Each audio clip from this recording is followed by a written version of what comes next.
Hello, welcome to JA Economics for Success 2013 edition, Session 5. This lesson is going to be talking about credit score with the students. It is titled Keeping Score.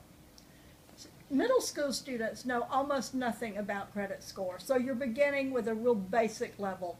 I suggest that you take time to go over what is a credit score, why it's important, how it can affect your future, and why it's important to make sure that you have a good credit score.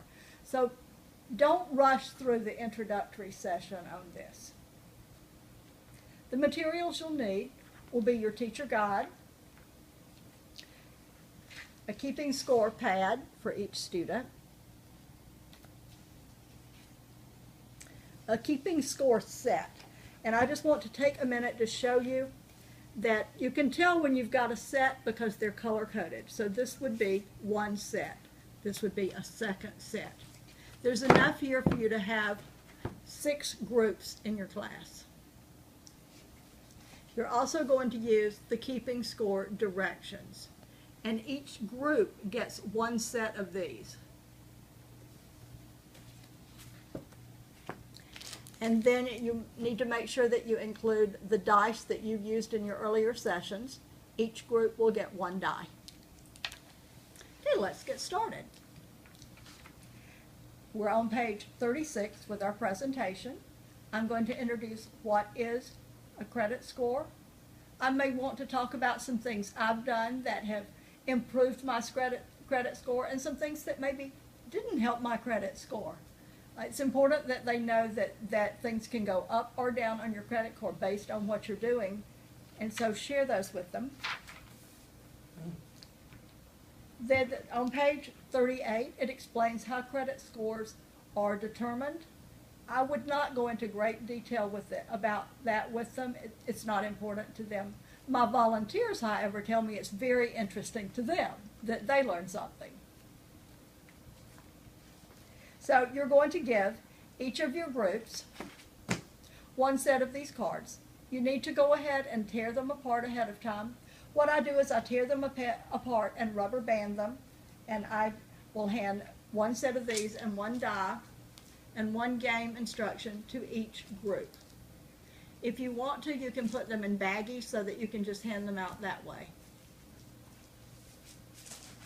Be sure to read the directions with the students. This game is a little complicated, so you need to make sure that you read them to them and explain them.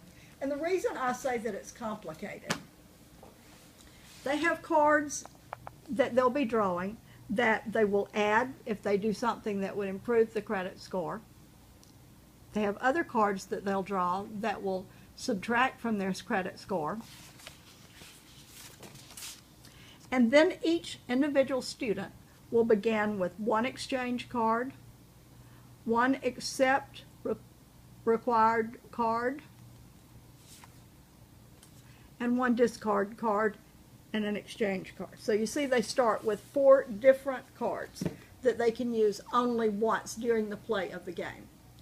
You'll read the directions. I would suggest that you play this game ahead of time with some of your friends because it's fun and the kids really learn a lot, but you will pick up the subtleties of the game if you take time to do it yourself. So take that extra 10 minutes and do it with your family.